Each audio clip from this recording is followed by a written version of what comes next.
कीमत 2 x2 7 plus के नीचे plus n 1 x1 minus 5 m plus n 2 plus 1 जो उसमें रेशो दिए हुआ रहता है उसको यम यन ले लेना लगा तो ऐसी शक्ल बना लेना। शक्ल बनाना कोई ज़रूरी नहीं, ठीक है। m2 y2 minus 6 plus n एक 1 है और y1 6 है, m प्लस n देखिए 2 प्लस 1।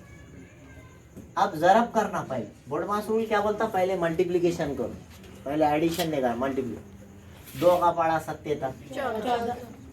अब ये प्लस माइनस 5 का 5 2 और 1 3 2 6 के माइनस के 2 प्लस 6 का 6 बटे में 3। अब पहले ऊपर जो अमल हो रहा है वो पूरा कर, 14 में से 5 गए बटे 3, इधर 12 में से 6 गए, बीच में प्लस है बोल के मिलाना नहीं, अलग अलग है बोल के निकालना। तीन 6 इस तरह पी के coordinates 3,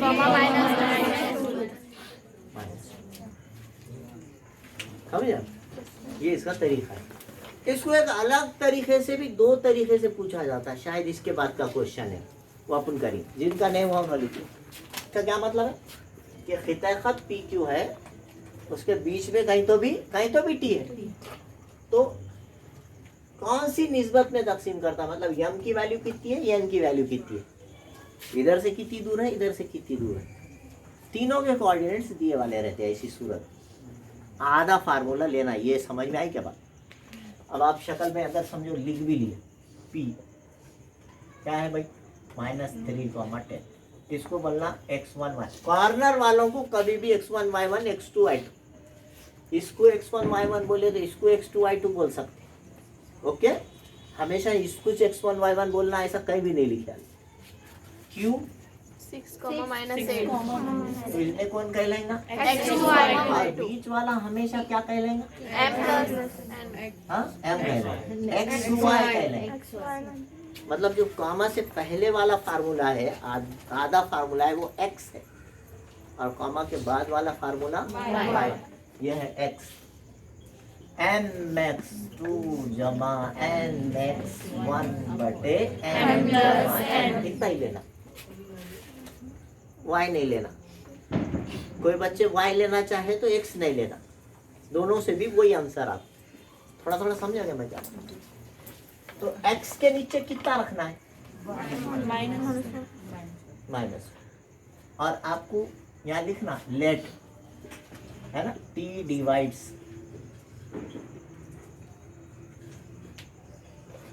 segment PQ in the ratio m:n। कौन सी निस्बत में तकसीम करता है, यम निस्बत n की निस्बत में तकसीम करता है बोल के सब फर्ज करो कि खिता PQ को नुक्ता T यम निस्बत n की निस्बत में तकसीम करता है। इतना लिखना बहुत अच्छी बात है, नहीं लिखे तो हाँ, मगर ये याद रखना बहुत अच्छी बात है कि जब आपको रेशो मालूम करो बोला, जब आधा ही फार्मूला लेना, कितना अच्छी बात है, ये तो और अच्छी बात है ना।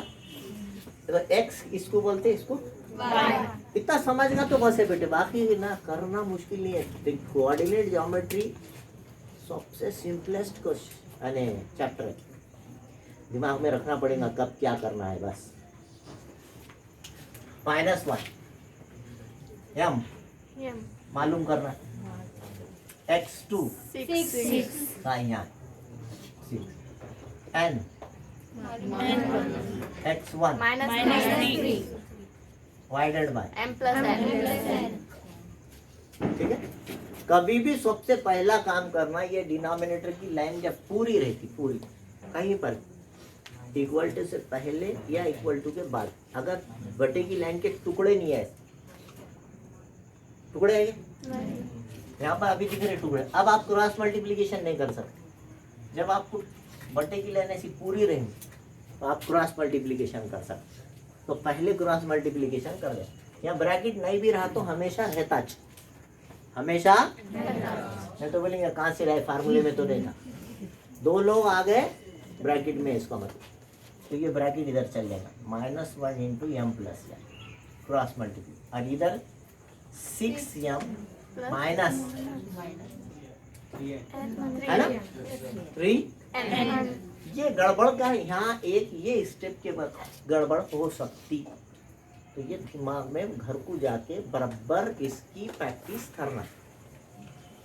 ये क्रॉस मल्टीप्लिकेशन भूल जाते, कुछ तो भी क्या करूँ कैसा करूँ बोल के शुरू हो जाते। तो सिंपल है, जब बटे की लाइन पूरी है आप क्रॉस मल्टीप्लाई कर सकते डायरेक्ट, कुछ करने की जरूरत।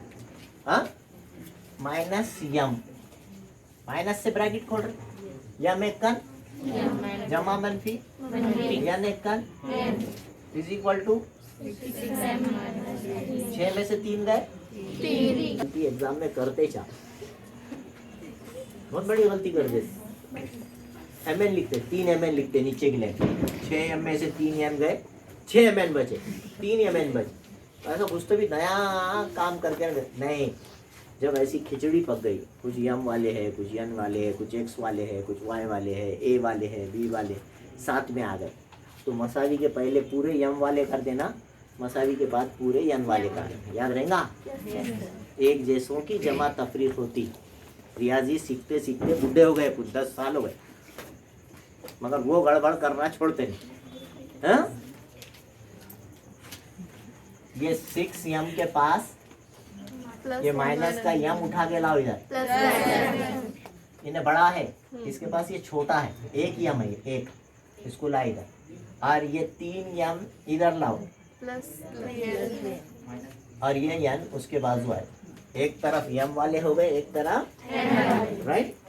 6m में एक यम मिलाओ, अब मिलता है 7 यम, और ये 3 यन में से एक यन गया, अब यम के बटे में यन, यम निस्बत यन मालूम करना है ना, आपने क्या मालूम करना है, रेशो मालूम करना है, किस निस्बत में कहाँ गया, किस निस्बत में, विच रेशो डिवाइड्स, है ना पी क्यू, तो रेशो मालूम करना है। तो यम बटे यन, रेशो बोले तो बटे में ला, तिरछे ज़रब से इधर से यन को खींच के नीचे ला, तो इधर कौन छूटेगा, और इधर कौन आया बटे में, उल्टा नहीं करना, 7/2 लिखते और गलती करते, इधर जो छूट रहा उन्हें ऊपर रहेगा, खाली यन आया नीचे, और इधर से कौन जा रहा उन्हें नीचे जाए, तो रेशो क्या बना, m/n इज इक्वल टू 2:7, है ना, 7:2 आता, फिर 0 मिलता आंसर, है कि नहीं। उल्ट ये क्वेश्चन कितना भारी है देखे आपने, हर स्टेप में वजह है, समझ में आएगा। ये थोड़ा सा अच्छे से आप इसकी प्रैक्टिस करें घर जा करके।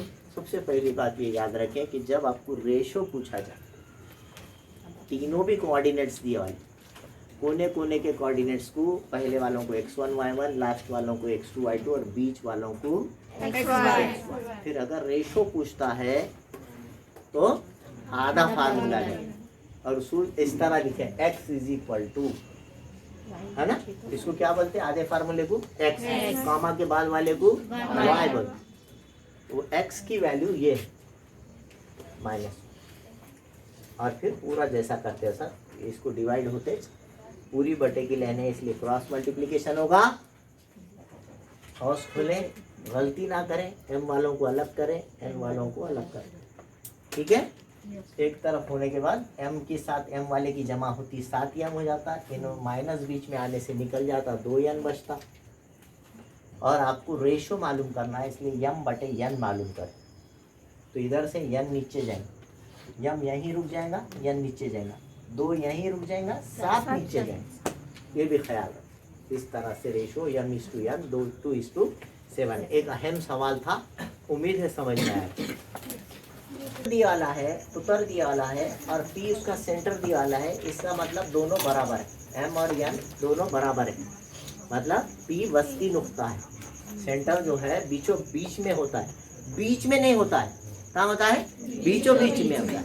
ऐसे टाइम पे M और N की कीमत बराबर हो जाती है, तो वैसे टाइम पे मिड पॉइंट फार्मूला बोल के लेना, सेक्शन फार्मूले से M और N निकाल देना, तो x1 जमा x2 बाई 2 और y1 जमा y2 बाई 2 ये मिड पॉइंट फार्मूला। इसको क्या बोलते हैं? Midpoint formula. फार्मूला। इसमें किसकी जरूरत नहीं पड़ती? M और N. उर्दू में क्या बोलेंगे? वस्ती नुक्ते का क्या है? x1 जमा X2 बाई upon 2 y1 जमा y2 upon 2. तो ये होगा x1 y1 x2 y2 p के कोऑर्डिनेट्स को हमेशा xy लेना बोला मैंने। ये x2 y2 होगा जो मालूम करना है आपको, और ये x1 y1 है। इसके कोऑर्डिनेट्स दिए वाले 2 -3 राइट, इसके कोऑर्डिनेट दिए वाले 2 0 और ये मालूम करना। ठीक है, आप चाहे तो आधे आधे फार्मूले लेके करें, जब भी बीच वाले का यूज आएगा आधा फार्मूला लें। x is equal to what? X1 plus X2 upon 2. और y दोनों मालूम करना है ना अपने को, खाली रेशो नहीं मालूम करना है। तो हम यहाँ दोनों की बात आ गई, तो इसलिए दोनों फार्मूले आधे आधे अधूरे लें। हाँ Y1 plus Y2 upon 2. ठीक है, ये x के नीचे कितना रखना है? 2. Is equal to x1 2. Plus x2 मालूम करना है डिवाइडेड बाय 2. ये 2 कहाँ जाता? बटिंग लाइन पूरी है ना, क्रॉस मल्टीप्लाई, दो इधर आएगा, दो दूनी 4. Is equal to 2 plus X2 x2 मालूम करना है, इसलिए ये प्लस का 2 minus इधर माइनस हो जाए। तो x2 की कीमत जा चुके कितनी बची? 2. 4 में से 2 गया 2। इसी तरह से y2 कितना है? y कितना है? 0. और ये y1 Minus 3. Plus Y2 y 2. 2 इधर जा, 0 से उसका मल्टीप्लीकेशन है ना, -3 प्लस Y2. 0 प्लस 3 हो जाएगा। 2 0 -3 इधर आके Plus 3. इज इक्वल टू के बाद क्या बचेगा? Y2. तो y2 की कीमत कितनी आ गई? 3. इस तरह से आपका जो b है, b के कोऑर्डिनेट क्या फर्ज करे थे आपने? Y2. इक्विवेलेंट टू, अब वैल्यू रखना, ऐसा लिखने का तरीका बता रहा हूँ। x2 कितना आया 2. और y2 3. समझे? है आसान है। तो यहाँ ये फार्मूले का यूज क्यों आया, उसकी वजह के साथ याद रखो। खाली मिड पॉइंट फार्मूला क्यों इस्तेमाल होता? सिचुएशन बदल दिए फिर गड़बड़ हो जाएगी। जब ये दोनों बराबर हो गए, भले ऐसे निशान लगा के दियो, भले उसकी वैल्यू 5-5 दियो, बीचों बीच का नुक्ता है बोलो, वस्ती नुक्ता है बोलो, मिड पॉइंट फार्मूला है। हाँ, जब ये वैल्यूज अलग अलग हो जाएंगे तो सेक्शन फार्मूला है। ठीक है, चलिए। अगर अभी तक आपने मेरे चैनल को सब्सक्राइब नहीं किया है तो please like, share and subscribe my channel. Thank you.